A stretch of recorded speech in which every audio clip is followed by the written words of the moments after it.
Thank you for joining the live stream of the Texas State Technical College Board of Regents meeting. We will begin shortly.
Thank you for joining the live stream of the Texas State Technical College Board of Regents meeting.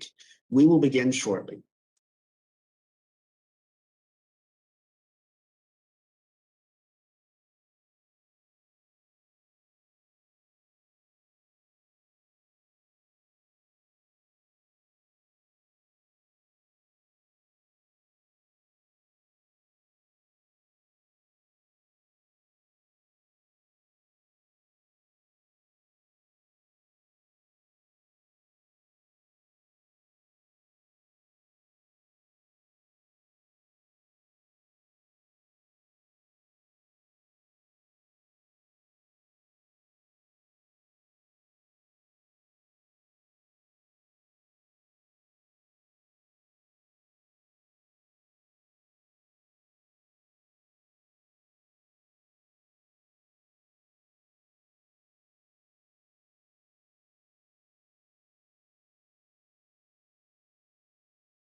Thank you for joining the live stream of the Texas State Technical College Board of Regents meeting. We will begin shortly.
Thank you for joining the live stream of the Texas State Technical College Board of Regents meeting.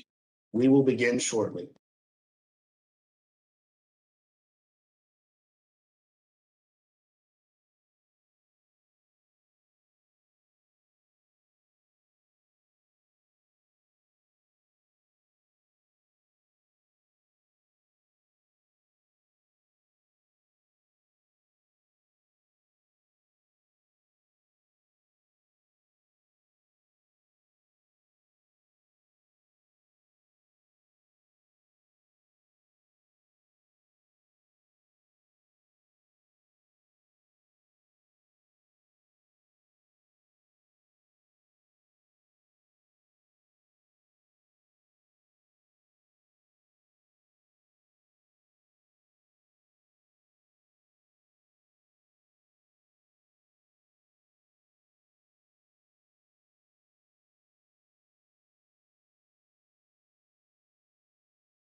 Thank you for joining the live stream of the Texas State Technical College Board of Regents meeting.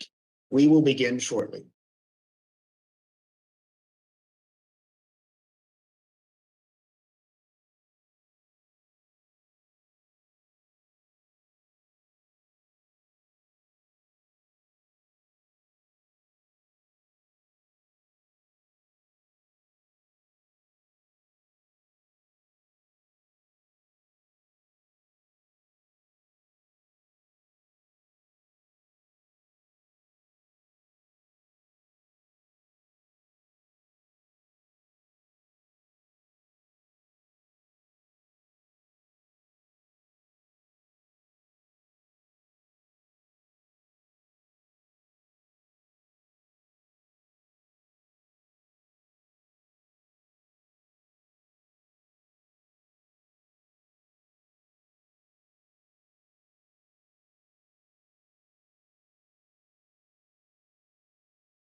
Thank you for joining the live stream of Texas State Technical College Board of Regents meeting. We will begin shortly.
Thank you for joining the live stream of the Texas State Technical College Board of Regents meeting. We will begin shortly.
So now they'll close the barn door.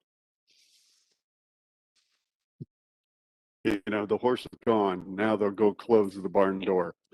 they'll spend millions more hardening their system, which they could have done in the first place. Yeah.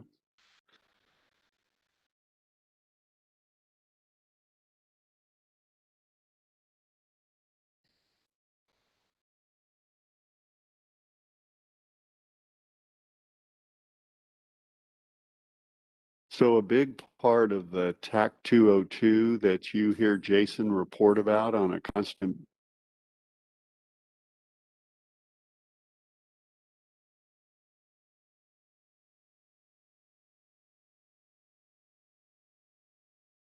Thank you for joining the live stream of the Texas State Technical College Board of Regents meeting. We will begin shortly.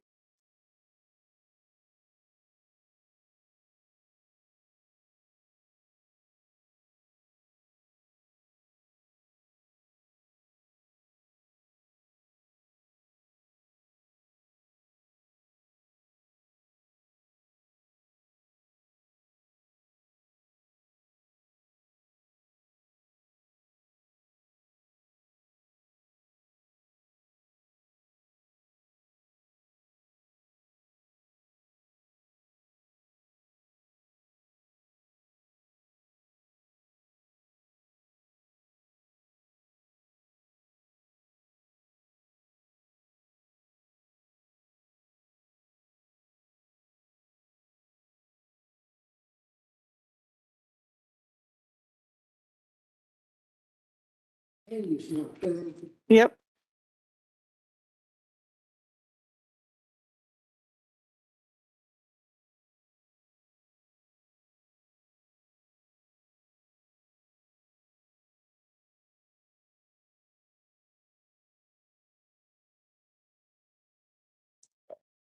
Thank you for joining the live stream of the Texas State Technical College Board of Regents meeting. We will begin shortly.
Thank you for joining the live stream of the Texas State Technical College Board of Regents meeting. We will begin shortly.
Thank you for joining the live stream of the Texas State Technical College Board of Regents meeting.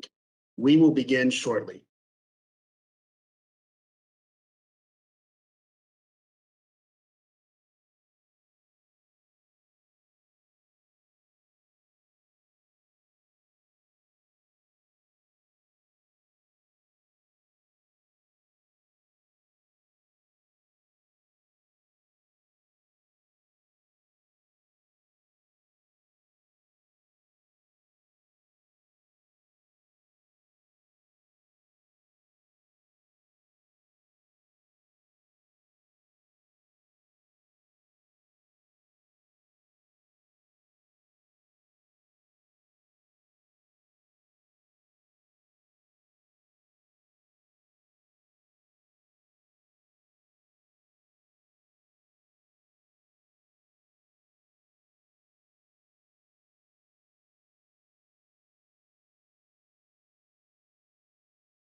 Thursday, May 13th at 11:12 a.m. Jonathan, would you please lead us in the invocation? Yes, sir. Let us pray. Heavenly Father, loving Creator, we come to you over a year into this pandemic with gratitude. We are grateful for this gathering. What Chancellor Reeser said yesterday is a small slice of normality. Thank you for the medical advances that healed so many and the new protections ushered in from this unseen enemy called COVID. We thank you for blessing this TSDC community, for protection and good health of so many in our family. We thank you for blessing us financially, allowing us to continue providing security and purpose for so many. For those of us that did suffer hardship, we pray for them. We pray you restore and protect them as the Good Shepherd does. Lord, today at this gathering, we pray for your grace to move in us and through us as we serve a larger purpose of leading folks to more self-sufficient lives. We ask for wisdom and courage so we may plot our course and move swiftly and boldly forward. We pray all this, rest assured that you are faithful, a promise keeper. For your glory, in honor of your purposes, and according to your will, I pray. Amen. Amen. Mr. Chancellor, would you like to make an introductory comment to the? Would you like my full comments now? I would like to begin by saying we appreciate y'all leading from the front by asking that we conduct the meeting today according to CDC guidelines for people who are fully vaccinated. And so the meeting today is being conducted under those protocols. And we thank the Regents for always leading from the front on health and safety. Thank you for doing that. Okay. Let's determine a quorum, then we'll let you make your comment. Thank you. We now need to determine a quorum. I'll call your name and request that you indicate your presence. John Hatchell. Present. Keith Honey. Present. Pat McDonald. Present. Tiffany Tremont. Present. Kathy Powell. Present. Ron Widdop. Present. Curtis Cleveland's present. Mr. Tony Abad and Alex Mead are not with us today, but we do have a quorum.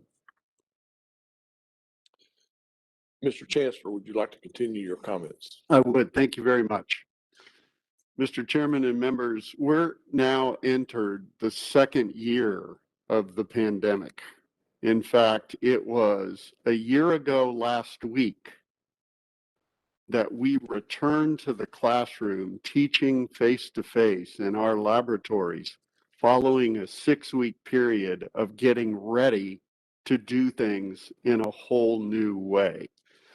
And for several months, TSTC was all alone. We were the only college doing technical ed in Texas in a face-to-face manner. I think we did better than most. We did better than most on the slide that has occurred during the pandemic on enrollment. And we've done better in terms of our operations. And I think all of that doing better could be credited to the amazing team that we have here at TSTC.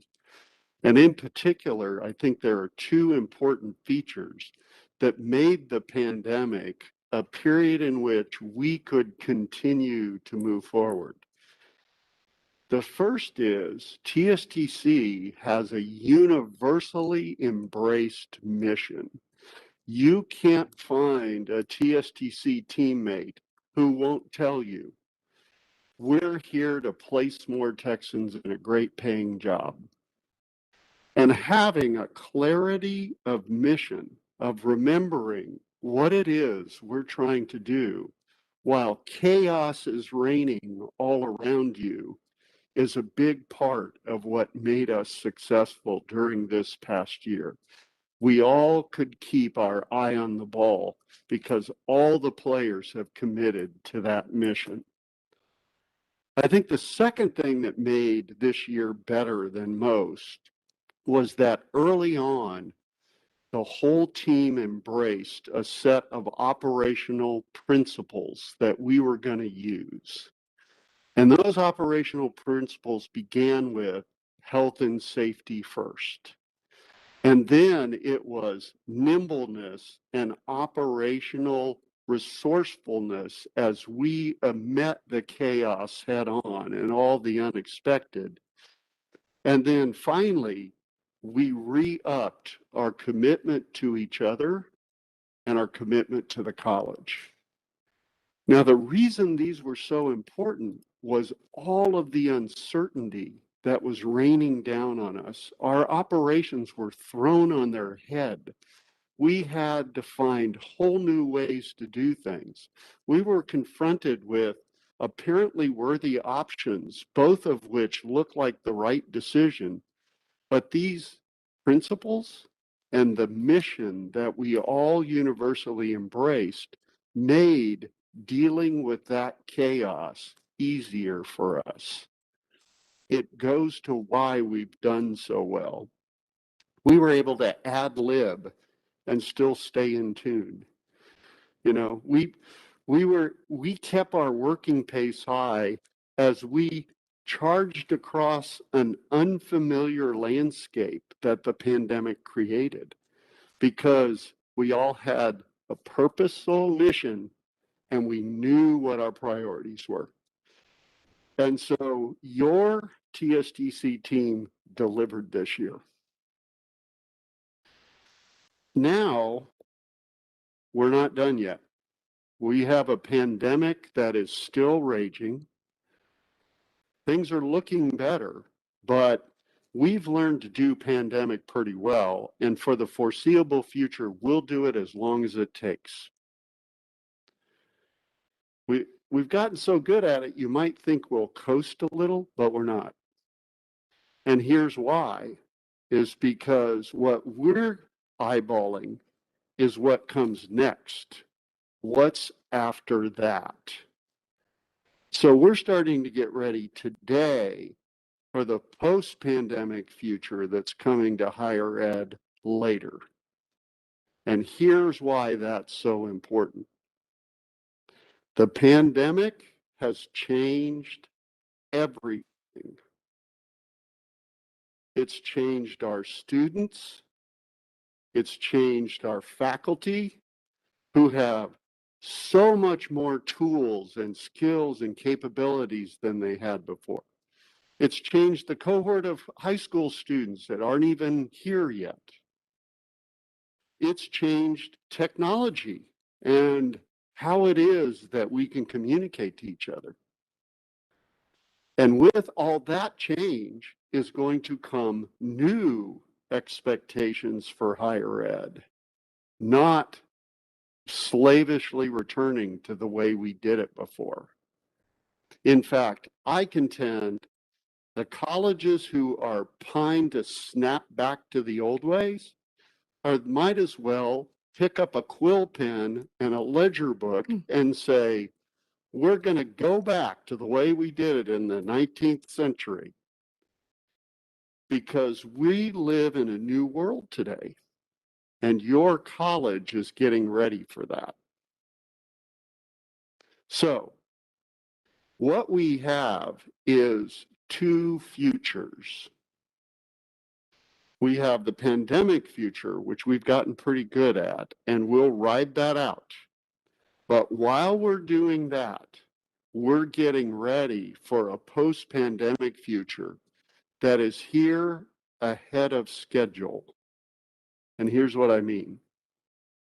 The future we're preparing for was inevitable in the 21st century. But what's happened is the pandemic has caused it to arrive ahead of schedule. And what we have on the TSTC team, the folks who have made this extraordinary progress so far, is folks who are already concerning themselves with how we'll have to be better for that new future, that broader, expanded way that college can be defined. So you'll hear us in this board meeting and in the meetings to come talk about those two futures. Consider that we really have two phases yet to negotiate, but you have the ideal team to do it. I think it's good now, it's worthy that we celebrate that first year that we got under our belt. I mean, I have to commend the TSTC team, starting with the folks on the front line that are facing the students all the way to the folks that are sitting in this room, an extraordinary year that we've had in terms of dealing with chaos and thriving in spite of it. I'm justly proud of them. And I hope as our governance board that you are too. And together, we're going to face those two futures and we're going to invent a new kind of higher education that's right for the next century and not slavishly devoted to the old fashioned. That concludes my remarks. Well said. Thank you for your remarks. All righty, we need to move on to the adoption of the agenda. Are there any amendments to the agenda?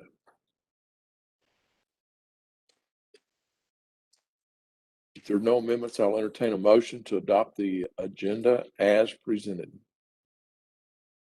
Mr. Chairman, I make the motion. Motion by Mr. Hatchell. We have a second? Second. Second by Mr. Woodham. Is there any discussion? All those in favor say aye. Aye. Aye.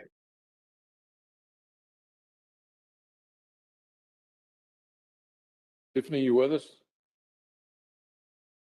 Yes, sir. Aye. And Pat? I voted aye. The ayes have it. The motion carries. Our next agenda item is to approve the minutes of the February 11th board meeting and the March 30th executive committee meeting. If you have the minutes of the meeting, are there any corrections or deletions to the minutes? Hearing none, I will entertain a motion to approve the minutes as presented. I make that motion. Who Second. makes the motion? Second by Pat. Is there any discussion? All in favor, say aye. Aye. Aye. The ayes have it. The motion carries. Procedures for public comments at TSTC board meetings are governed by the Texas statute and bylaws of the Board of Regents of Texas State Technical College. These laws allow for comments from the public on any item contained on the publicly posted agenda before the item is considered by this governing body. This will be the only time during the meeting set aside for public comment. Section 551.042 of the Texas Open Meetings Act restricts the TSTC Board of Regents dialogue in response to public comments. Are there any public comments?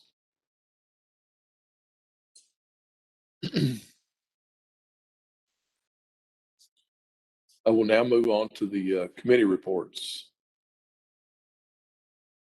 First up on the Committee for Student Learning and Student Development is chaired by Kathy Stewart.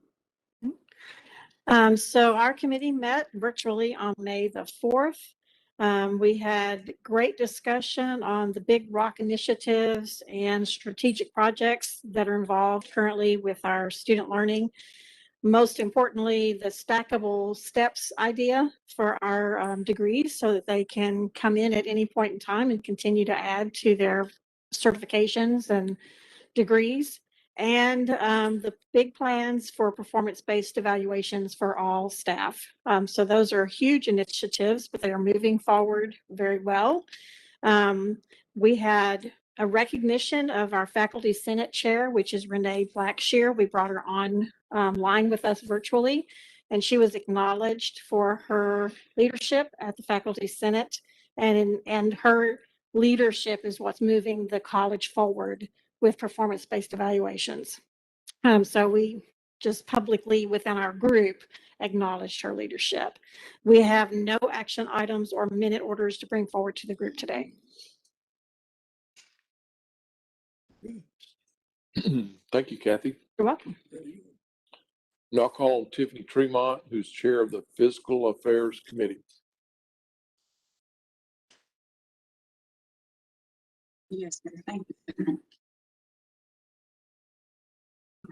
The Fiscal Affairs Committee met virtually earlier this week to discuss the minute orders and reports in front of you. The committee has 5 minute orders and 5 reports for the board to consider. This quarter's reports are pretty standard, aside from the last report, which is the oral report on the CARES Act, higher education emergency relief. Now, Jonathan Hochstra, take us. Thank you, Regent Tremont. So beginning with our minute orders, there are 2 minute orders that we'll begin with that are follow-ups from our last meeting. They relate to Senate Bill 20 compliance on our contract administration processes and approvals.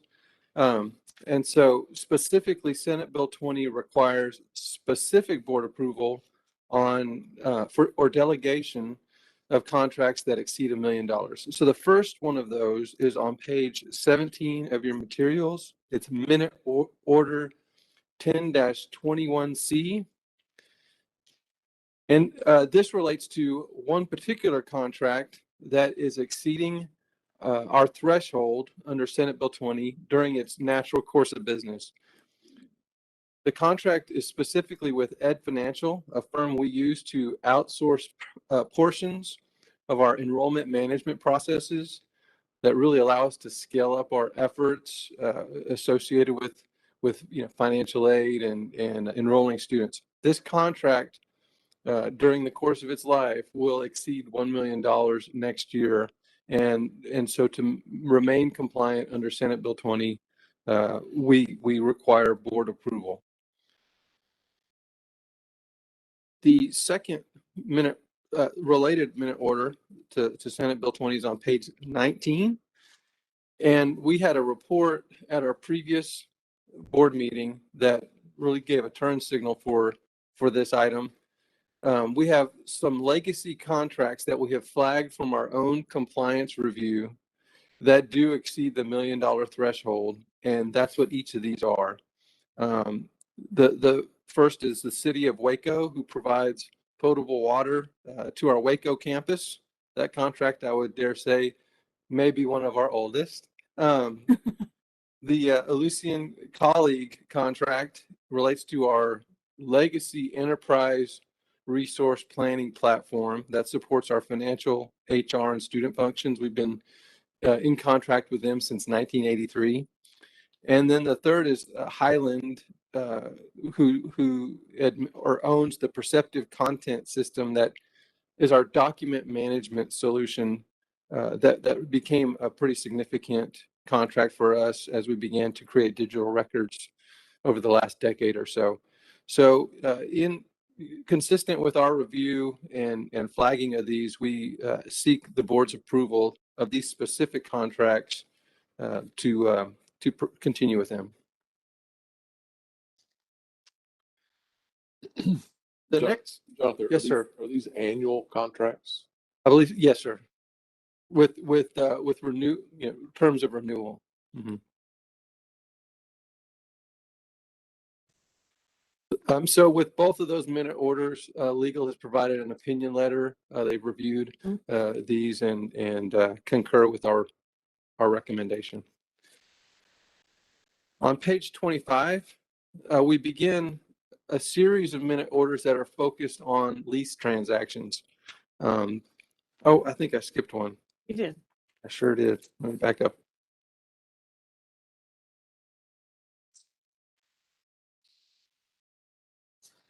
What I meant to say was on page 22, we have our first minute order related to a lease transaction requiring board of approval. This one and the other specific lease we're asking approval for both relate to two Waco airport leases. The Waco airport that resides on our campus at TSDC in Waco. And so this is a lease of a 13,200 square foot hangar named the 8-1 hangar, and we would like to lease it to Air Methods Corporation. They're a helicopter medical services company, and they're seeking a short-term lease to house those helicopters. That we're not anticipating any material improvements required under this lease, and we're hopeful that this will be extended to a longer term relationship with them. But for now, this is a 4-month lease at a rate of $4,400 per month. Our lease, we do feel like this is a marketable lease rate, and we're pleased to see the momentum moving in that direction on our lease properties on the airport. This fits with the type of development we're really hoping for as we seek to find tenants for the airport. So we ask your approval. And then sandwiched in between these two airport-related leases is a minute order on page 25. This is not on our consent agenda. The working committee this morning deliberated over this particular minute order that is focused on increasing the efficiency of our lease processes and asks for the board's approval of delegated authority to engage in certain types of leases, specifically leases of land and permanent improvements of the college.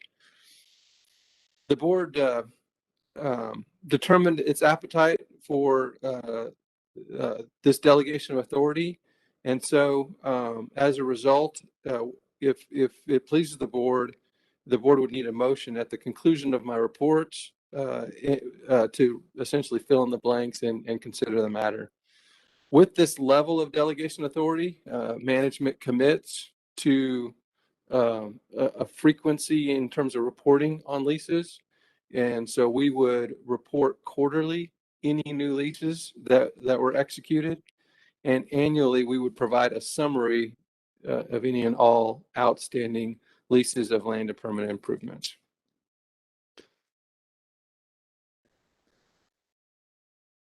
I think we're going to investigate that one. I think that specific contract we may have a specific delegation of authority on, but I think that's going to be investigated. Page 28 is the last of those airport-related leases. This is a ground lease or a lease of ramp space. And it's a late entry to our agenda. We had late-breaking negotiations. And so this is with our tenant, our large industrial tenant on our airport, L3 Harris. They recently announced a large Department of Defense contract performing modifications on C-130 aircraft. And so they are requiring additional space on our airport.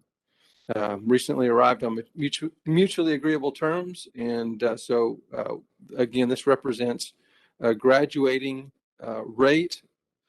lease rate during the course of the lease. In the first year, we'll receive 10 cents a square foot. It escalates to 17 cents a square foot the second year.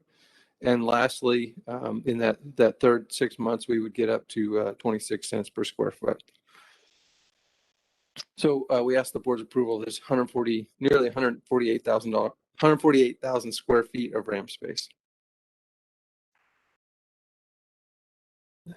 Moving from the minute order section of our packet, we begin with our budget performance report, which is included in pages 31 and 32.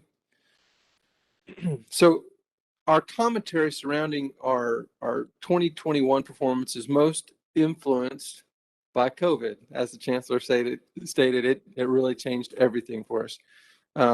So first of all, revenues are slightly down compared to our original budget. And that's really the result of the reduced demand influenced by the pandemic. And you can see explanations for specific line items there on page 32. Grants, on the other hand, are substantially higher due to our CARES Act awards that have been granted by the federal government. And so the way grants work is because they are governed by an outside authority, we don't require specific board approval for those budgets as they come in, as they face the scrutiny of that government source. And so we'll see that budget change pretty significantly over the next few years as we see those dollars come in and flow out. And then lastly, throughout the operating expenditure portion of the budget, we see belt tightening efforts that occurred during the course of the last 2 years, really resulting in unspent budget proceeds and see some favorable budget outcomes. And so on an overall basis, we are anticipating to be in a surplus situation at the end of the fiscal year based on our forecasts. I think one other notable budget trend is that's not COVID related, that it relates to our pretty significant increase in IT related costs. And from year to year, that's pretty significant. It is anticipated, and that relates to the progress we're making on our Workday implementation. So we have Workday will replace that colleague platform that I mentioned earlier, at least for our human resource and financial services modules this year. And so we have folks that are engaged in their daytime job and then their nighttime job of really moving us towards an implementation with a target date of launching January 2022. Some have referred to this as our heart transplant. We're really looking at it very, very carefully, and with the overall objective is a transformation of our business processes to a modern day way of doing business. Alrighty, on page 33, we have our pledged collateral report. And so this is offered every quarter in connection with our Public Funds Investment Act compliance. Our accounts require specific collateralization commitment from the banking institutions. And you can see at the end of February, we were sufficiently collateralized across all accounts. That's shown on the right-hand column. And another report that's offered in connection with Public Funds Investment Act reporting is our quarterly investment report that's offered on page 34. And so it's a listing of our cash position across the various accounts. You'll see these mighty rates of interest ranging from about 0 to 1% across the board. That's pretty much the market these days. We actually had a weighted average interest rate of 0.14%, which actually beat the benchmark. We do believe we had a healthy balance of cash during the course of the year. And so I'll make note of that situation, as well as the modest interest rates that we're experiencing. We do feel like there's some opportunities to then apply some of those surplus cash to some of the debt balances that we have. And I'll specifically cite some of those in my next report, which begins on page 36. This is our semi-annual report attesting our compliance with debt management policies. So this includes details about our debt, and they're shared on pages 37 through 39. 37 details information about our debt service, including the revenue source for particular lines of debt. In some cases, we have things like tuition revenue bonds that are authorized by the legislature, and they have actually a line item of funding in our appropriation bill. In other cases, we are required to come up with that from the other discretionary funds that or free cash flows that are generated through the organization. And then in some cases, we'll have partner contributions, as is the case with East Williamson County Higher Education Center, where they, as part of our agreement with them, provide a portion of that debt service related to that facility. So I'll point out on page 38 that there are a few of our revenue financing series bonds, series 2011 and 2011A, that have reached a point where they're callable, and that means we can refinance them if market conditions are right, and market conditions are right. And so we're currently working with our bond advisor in evaluating that and considering the timing, especially as the legislature considers the TRB authorization down at the Capitol. We'd prefer to bundle those two issuances together, save some costs. But if that decision isn't made this summer, we'll likely take this refinancing by itself.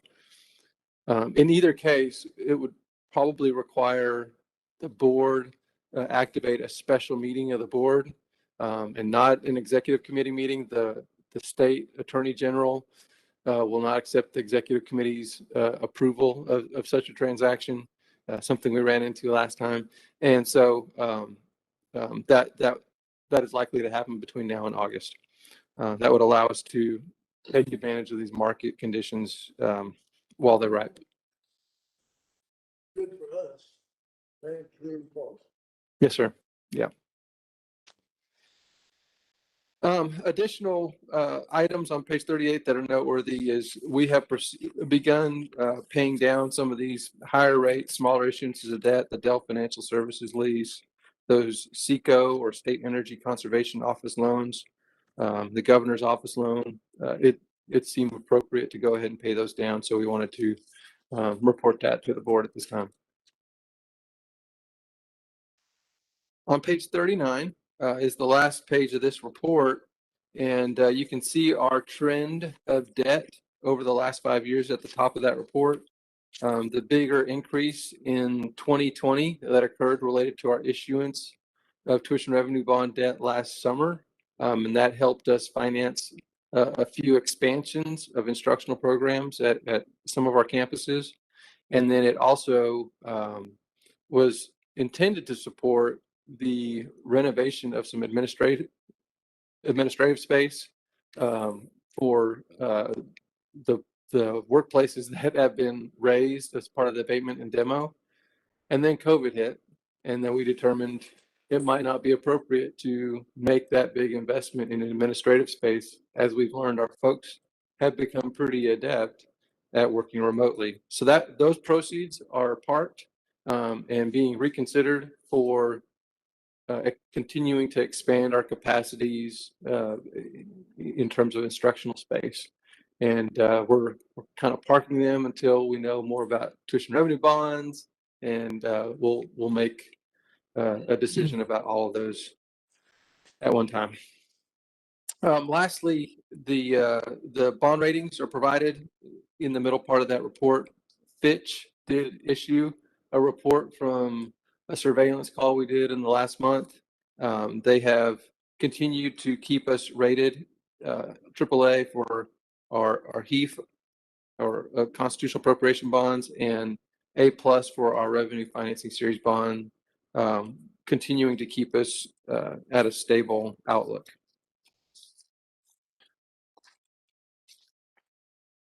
And that gets me to our last report. I forgot my clicker. I'm going to grab my clicker real quick. There's one right here. Is that yours? I think that's for the door. Oh. So the last report is a report on pandemic relief funding for TSDC. Chairman Cleveland asked if we would come to the board and provide an update on the relief funds that we've received to date, what we're anticipating to receive, and a summary on our plans for deploying those. And so that's what we have for you today. It's not in your printed materials. It's late breaking. It's dynamic. That's the case for the issuance of funds and the deployment of funds, frankly. And so I'll direct you to the presentation on your screens, or they're on the monitors. Let's see.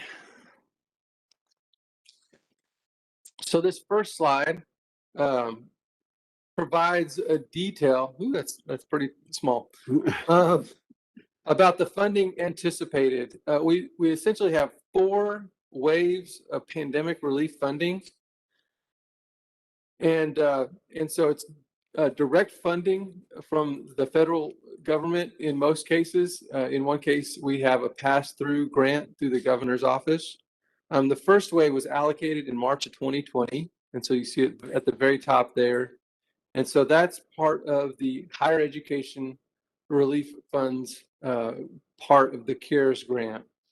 Nearly $6 million in institutional aid was granted at that time, and $5 million of student aid was granted at the time. The second wave occurred of CARES grant funding in December 2020. And so the institutional aid portion of that was $17 million, and the student aid portion of that was nearly $5 million again. In both cases, TSDC is considered a minority serving institution, and so we received additional funding, institutional funding associated with that designation. I mentioned the governor's pass-through grant. We saw about $900,000 in total pass through to our students associated with that. And then towards the bottom of that report, you'll see a yellow highlighted portion.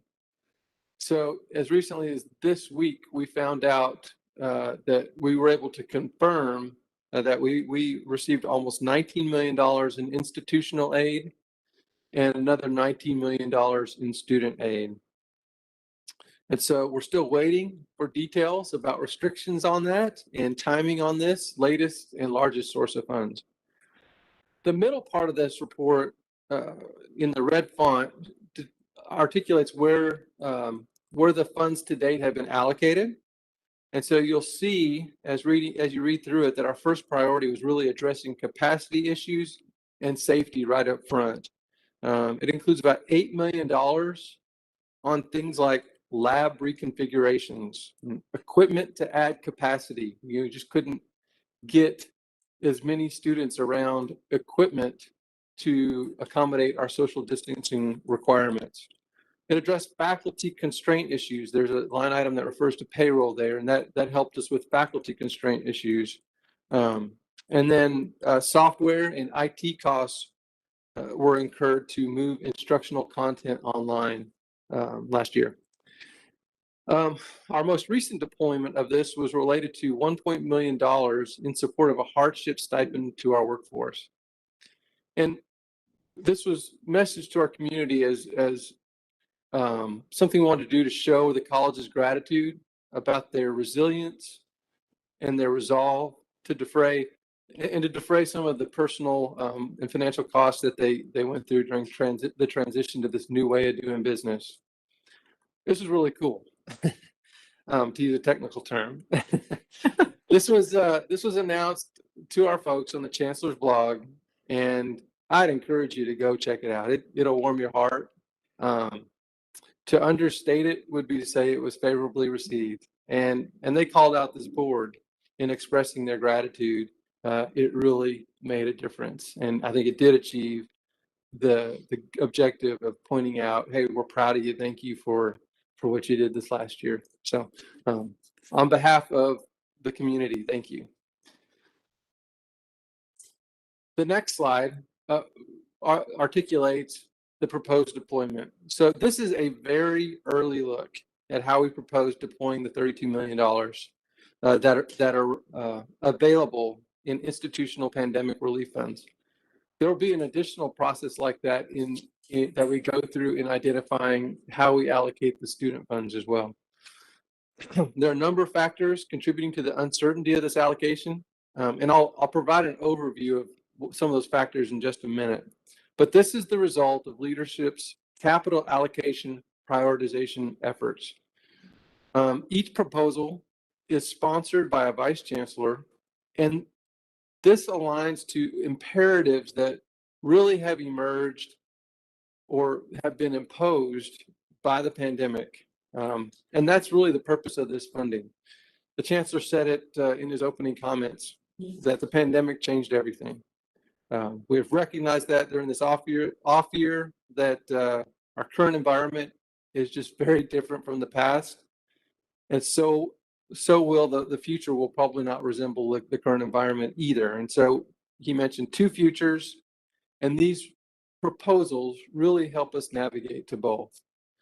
The first $6 million, that first grouping, really supports an imperative around quality. It includes investments towards expenditures needed to keep our TSDC teams and families safe. It funds sustaining and growing flexible and comfortable learning spaces across the programs. And it helps us make improvements to update and upgrade our systems and facilities that are needed and have emerged because of this situation.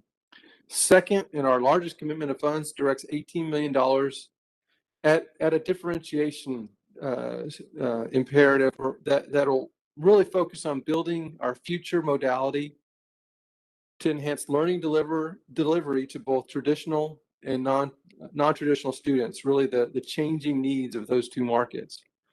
It'll help us develop market-driven micro-credentials and badges, and it'll make investments aimed at enriching our online content and other educational technology.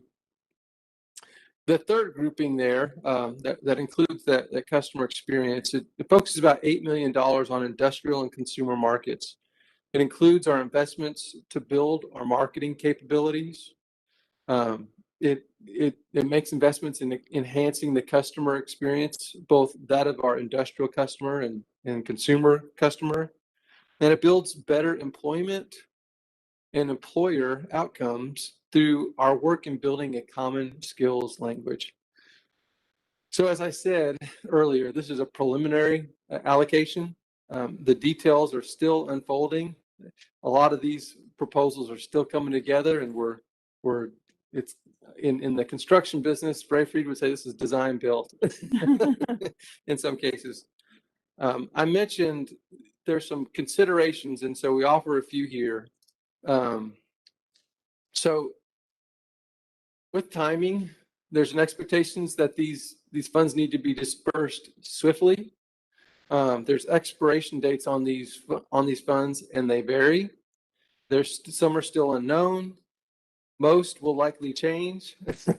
And so, and there's other factors. As a public institution, we don't just get to go buy a service. We have to go through competitive solicitations and their bid requirements. There's production and installment times for some of these things. There's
showing.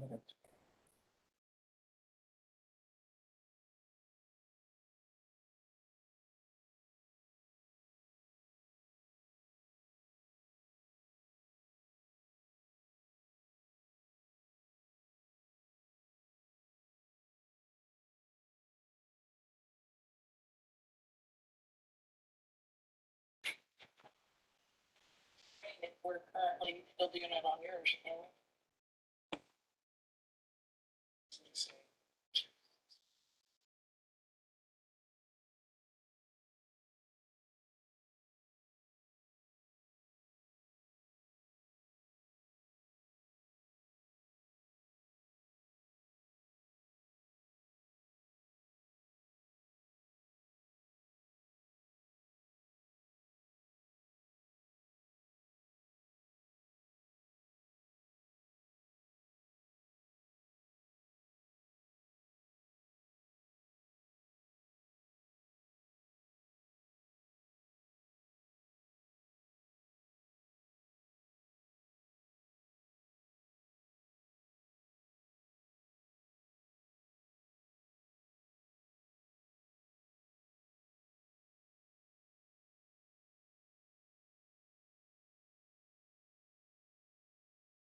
Going on.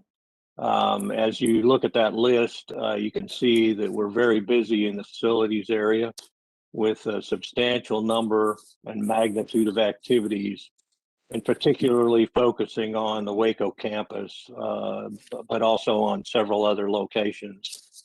The ongoing construction really is going to be transformational at Waco.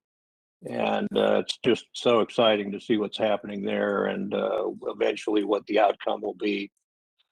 So Ray Freed is going to walk us through the minute orders and then just do a very brief review of the major projects status update and highlight a couple of items on that list. So I'll turn it over to Ray. Good afternoon, everyone, and thank you, Regent Honey. We are bringing 2 minute orders to the board for approval and our major projects list. The first minute order is found on page 41, minute order 13-21. And this is to approve the project and budget to renovate the Electronics Center and Technical Studies Center buildings on the Waco campus. I believe the minute order is very self-explanatory, but I'll field any questions if there are. The next minute order found on page 42 is minute order 14-21, and this is to approve the renewal of an easement and right-of-way agreement between Encore and Texas State Technical College. This minute order is also self-explanatory. The agreement is required to provide electrical distribution and service on the Waco campus. If there are no questions, I'll move to the major projects list. Major projects list is found on page 44. I'm sorry, that's not right. Page 40. Yes, it is. 44. I'm not going to go through the entire list of projects, but some of them are noteworthy. Project number 2, the abate and demo project here on the Waco campus. We're in a true-up process right now with all of our contracts with the intent to maximize our encumbrance value. The deadline for all those encumbrances is June the 6th of this year. So we're working very diligently to make sure that we have those encumbrances in place. Project number 4. This is the drainage projects which were all approved and grouped. And as we have funding in the project number 2, abate and demo project, we are moving those project costs into that budget.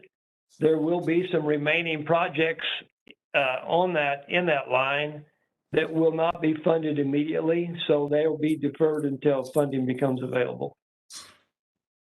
Project number 7 is an exciting project, and I think in our facilities committee, it was Regent Hatchell that said, you know, because of our relationship with Tesla, this really deserves some notice, and I couldn't agree with him more.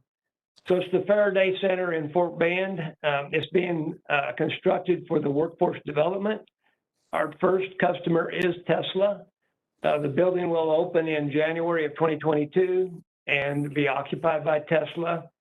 There's a temporary facility that is being leased because the performance of those classes will start September the 27th and then move to the Faraday Center upon completion. The first classes there being February 22nd of 2022. I believe we have a rendering to share of that building. And that's been a fast-tracked project, and the architect and contractor have both done a remarkable job of getting that thing ready. It's out for bids right now for trade contractors, and they'll bid on the 20th of this month. And then project number 8, this is being requested in the proposed minute order. And the majority of this funding is coming from the EDA grant. So I just want to publicly thank Carlos Hyde and her group for the fine job they did in securing those funds and the assistance that they're going to give us throughout the performance of that contract, because it has federal money in it. So there's a whole set of rules and scrutiny that takes place on those types of contracts. And the last thing I want to point out is just to give the board a heads up. You know, after the submission of our package, I like Jonathan's word, late breaking. So we had some late breaking projects. So there are about 4 projects right now that are under pre-planning design. And we expect at least one of those to be large enough to require board approval. So if there are any questions, I'd be glad to answer them. And if not, why, that concludes our report. Any questions? Hey, Ray, what's the name Faraday and Fort Bend mean? So the chancellor, when we selected the electrical line worker building, he did some research and gave me a riddle to solve, and then went ahead and solved it for me in the sake of time. So we gleaned that from him and did kind of the same thing on the Faraday Center. So Michael Faraday was a scientist that invented, he was an English scientist. He's credited with the discovery of electromagnetic induction, which also led to the use or implementation in electric motors. And since this was the first customer is the Tesla group, why it seemed appropriate that name would align with the electric automobile. So. Any other questions for Ray?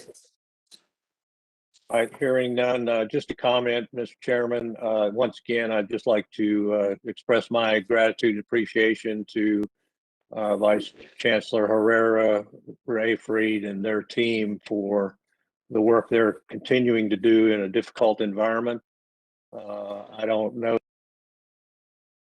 this extent of work underway in the facilities area, let alone in an environment like we're experiencing in COVID. And they continue to do an outstanding job of moving projects along at a within budget and ahead of, if not on schedule, ahead of schedule. So just my appreciation to them and their team. That concludes our report, Mr. Chairman. Thank you, Keith. I will now call Pat McDonald, Chair of the General Administration Committee. Thank you, Chairman. The General Administration Working Group met virtually on May 4th. Gail Lawrence provided updates on several exciting initiatives, including an upcoming website upgrade and a search for a market research firm. We also heard reports from Beth Wooten, CEO of the foundation, and Joe Arnold with the Government Affairs. I've asked Beth and Joe to provide brief oral reports regarding the foundation and a legislative update. And both will be joining virtually, except Joe's unable to make it today, so Gail's going to give us an update. Beth, I'll ask you to present further this. Okay, great. Thank you, Regent McDonald. I hope everyone can hear me okay. Thank you for giving me the opportunity to address the board today. I will just be giving you a very brief update on the performance of the foundation so far this fiscal year. Of course, we are just moving into the fourth quarter, and so we still have a few months left to go. But I think it's safe to say that COVID has not slowed us down in the foundation one bit. In fact, we are having another successful banner year, which I'm so proud to report on. That's really as a result of the hard work that my boots on the ground field development officers have been doing day in and day out. COVID hasn't slowed us down. It just changed the way we did our work, and it's been interesting. But just briefly, I'll give you an update on our performance. So our cash gift goal this year was to increase our cash gifts by 5%, or to raise $1.992 million. I'm very pleased to report that as of May 10th, we have raised just over $3 million in cash, and that is thanks to a few exceptional gifts that we've received that have benefited our endowment, have benefited conversion of performance-based education, and has also benefited expansion of instructional space at our Fort Bend County campus. In addition to the cash gifts that we have raised this year, we also have brought in about $3.2 million in capital gifts. Our capital gifts are those that support directly our Fort Bend County campus and our new ITC building in Abilene. And in addition to our capital and cash gifts, we are also, we bring in-kind gifts of equipment. And just last week, and this gift just came in, and I did not have the chance to report on it at the committee at the time the committee met. But just last week, we are the beneficiary of a $6.6 million in-kind gift of airplane parts, basically, that will actually go to support our Abilene, Waco, and Harlingen campuses that have A&P and avionics programs. So as a result of that gift, our in-kind gift total as of today is $7.267 million. So overall combined cash, capital, and in-kind gifts as of today for the foundation is about $13.5 million. So thank you for giving me the opportunity to give you all an update on the performance of the foundation, and I'll be glad to entertain any questions that anyone may have. Looks like you set the bar high for next year. Really? No comment. Yes, sir. Yes, sir. And if there are no other questions, that concludes my report. Thank you, Beth. And now we'll call on Gail Lawrence. She's going to pinch hit for Joe Arnold today. Gail? Sorry about that, but Joe and Marlene of our GA team, Joe was on tap to provide the report today, but he is busy meeting with legislators and their staff. So he was on the call and had to drop off because they got called to provide some further explanation on some of our asks. So you get me instead. You know, as you know, it is crunch time right now. We are down to the wire last few weeks of this session. And I can tell you that this session, our brand, TSTC, has never been higher. It's, you walk the Capitol and people know who we are. They know that we're different. They use us as an example. Chancellor Reeser has provided excellent testimony throughout the session and has been very well received. And I just want to take the opportunity, because I know you as Regents have been instrumental in that support, writing letters and making calls, and those things really do matter. So I just wanted to express my appreciation for that. We're really getting close on the budget. If you guys remember, we sent this out to you a while back. It's just our legislative update and what our asks are. And our number one ask was to pay us for our performance. And because the co-board runs numbers at a certain time, and we are going to be working this detail out, the numbers came out shorter in it, than we earned that was entered into the budget. And so we quickly mobilized our teams and talked to our delegation and explained, we're on pay for performance, so please pay us for what we performed. We're $8 million short of what we earned. And so we have explained to them, they understand, and that came up yesterday, just yesterday afternoon. And there was, of course, we're not there, so we can't see what, because, they're in conference, what exactly being said. But we did know that we had quite a bit of support. They're still learning the things that our team is telling the legislators. They're actually repeating. And so they're hearing what we're saying by saying, hey, they earned this. We need to pay them what they earned. You're not going to incentivize other colleges to go to pay for performance if you don't pay them what they earned. And so because we're different, it does take, you have to repeat it over and over again and remind them that we are paid differently than other colleges. So there was no decision made.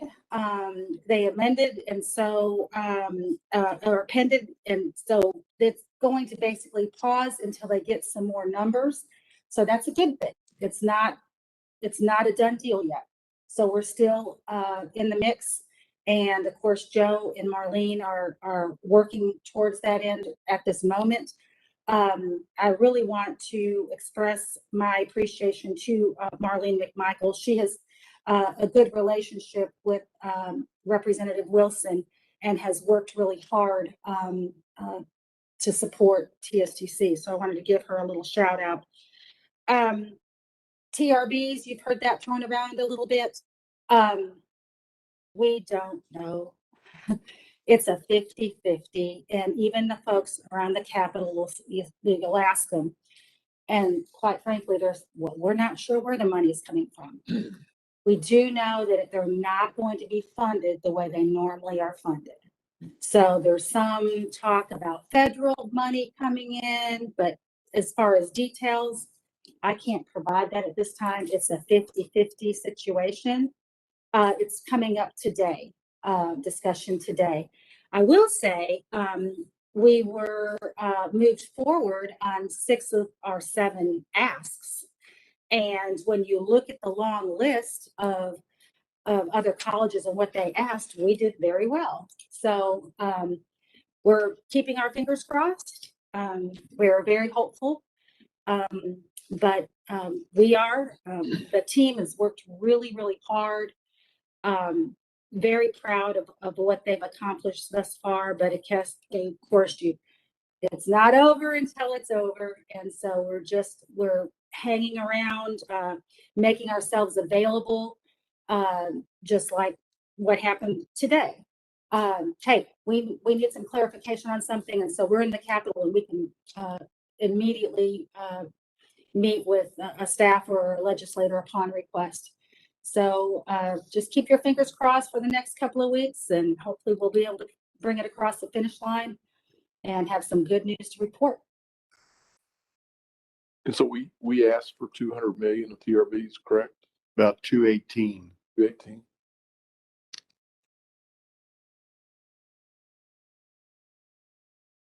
I'd like to, if I could, make a comment. I'd like to express my gratitude to Roger Miller, who is retiring from TSTC, who took us from a one-man shop to an accomplished ledge team. And now with Gail and Joe Arnold and the team following Roger, they're standing on his shoulders, and the amount of energy we've seen in the Capitol is extraordinary for TSTC. They've taken it to another level, and so we owe gratitude to those who brung us and those who are taking us on. So they're doing an outstanding job. Thank you, Mike. I too want to say thank you to Beth and Joe and Gail. They all do an incredible job and have incredible teams, and they do tremendous work. Mr. Chairman, that concludes our report. Thank you, Pat. This concludes our committee section of the agenda. We're now going to move on to the consent agenda items. At this time, any regent can request that an item or items be removed from the consent agenda and considered by the board as a separate action item. Are there any amendments to the consent agenda? Hearing none, I will entertain a motion to approve all the items contained in the consent agenda as presented. Mr. Chairman, I make the motion that we approve the consent agenda as presented. We have a motion. Do we have a second? Second. Second by Pat McDonald. Is there any discussion? All those in favor say aye. Aye. Aye. Aye. Any opposed say nay. The ayes have it and the motion carries. Is there any unfinished business to present before this board?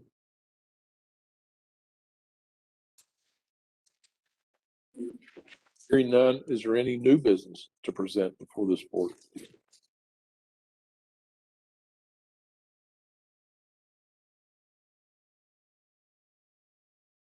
This time, I would like to present an action item. The board notes that TSTC's handling of the COVID pandemic was exemplary. We've heard we've received a lot of information today about that. As a hands-on technical school, we pioneered the in-person training protocols statewide. Through this, we successfully trained students with minimal problems.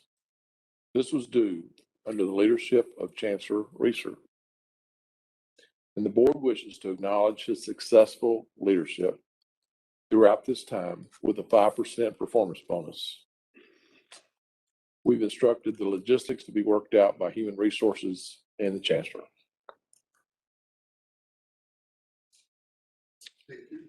Thank you, Chancellor. Do you have any further comments, Chancellor? I can't speak. We know now when to do that. Right.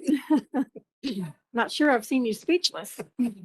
Thank you. You're very welcome. Thank you for your leadership.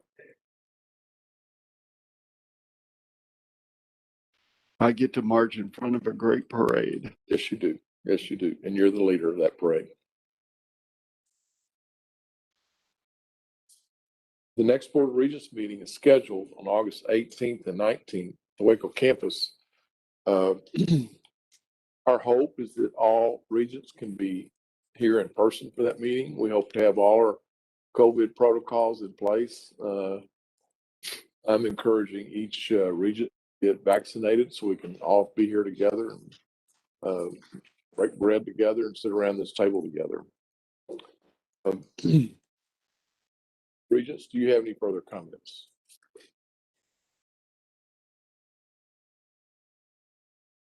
It's fun working with a team like this, and it's exciting. I take every opportunity I can to come out here to campus and just look around, and it's very exciting what's happening. Pat or Tiffany or Keith, you have any comments? I would just like to congratulate Mike on his performance and on his bonus. I'd also like to thank the entire staff for the effort they put in throughout the COVID situation. I think it's been an amazing job by everyone, and just wanted to express my thanks and gratitude to them.